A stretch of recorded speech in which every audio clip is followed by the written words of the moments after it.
People ask me, why are you obsessed about Sabbath?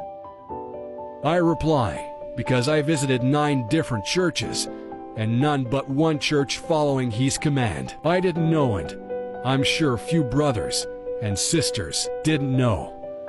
Sabbath is in the 10th commandment. We Christians should know and must follow his law. Now everyone convinced Jesus' Sabbath took it on the cross, so we don't need to celebrate it. A lot people told us that.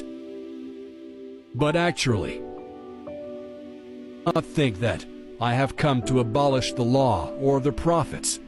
I have not come to abolish them, but to fulfill them. Matthew 5.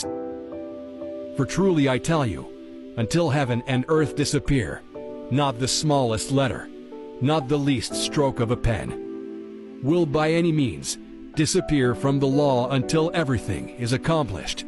Matthew 5:18. Therefore anyone who sets aside one of the least of these commands and teaches others accordingly will be called least in the kingdom of heaven. But whoever practices and teaches these commands will be called great in the kingdom of heaven.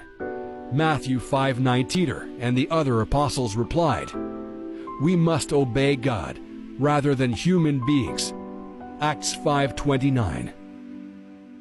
Did the early church celebrate Sabbath after Jesus' sacrifice? As Paul and Barnabas were leaving the synagogue, the people invited them to speak further about these things on the next Sabbath.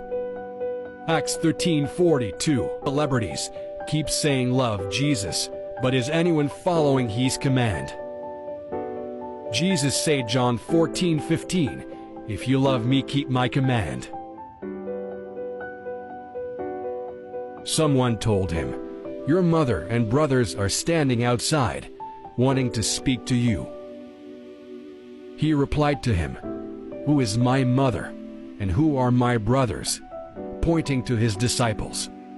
He said, here are my mother and my brothers. Matthew 12:48-49. For whoever does the will of my Father in heaven is my brother and sister and mother. Matthew 12:50.